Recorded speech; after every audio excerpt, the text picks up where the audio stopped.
So in a couple of days, my daughter Julie and her husband Tim Cope will celebrate their second anniversary.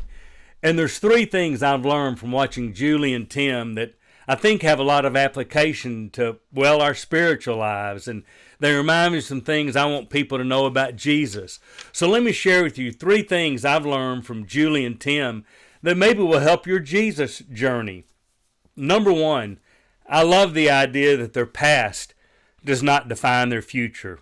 Boy, they both came out of hard relationships where they had a lot of wounds inflicted on them, and they had a lot of pain, and boy, that's a hard thing to overcome. And it's really easy to bury your future in your past. And here's what I mean by that. It's really easy to look back and let everything that's happened to you define everything that will happen to you.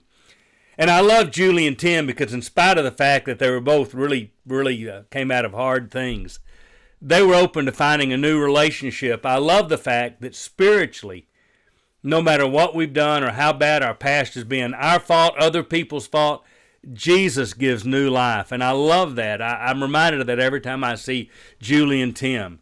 Number two, I really love the idea of starting over. I really like that.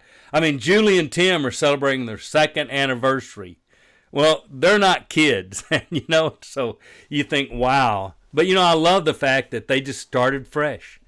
Man, they found each other, they got married, and they're working to have a happy marriage. And I love that. And I love that about Jesus letting us start over.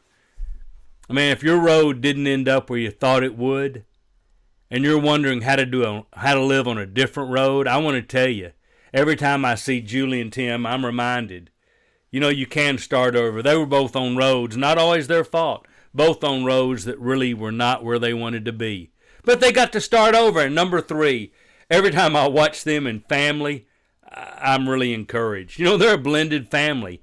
I mean, I don't know that Tim, he's raised his kids. I don't know that he wanted to go back and raise two teenagers like he's doing Jake and Avery.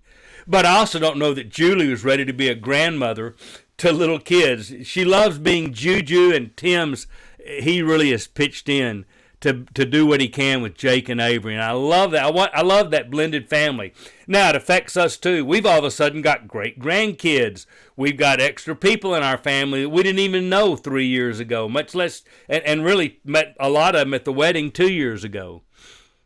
It's kind of like Jesus does. He says, hey, let me give you a new family. Come in and find your fathers, your mothers, your brothers, your sisters, your kids, your grandkids, your grandparents. That's what I love about church. Everybody says, well, church is about asking for money. No, church is family. And every time I look at Julie and Tim, and I watch Julie with Tim's grandkids, making them her own, and I watch Tim with Jake and Avery, making them his own, I just am amazed at what God does in creating new families. So, Julie and Tim, I hope you have a great third year coming up, and I'm glad you're celebrating 2 years you've made it. But I want to tell you, thank you most of all for teaching me three things that I think Jesus would have us learn. Your past doesn't define your future. You can start over, and families are a really big, really neat thing, especially when God makes it.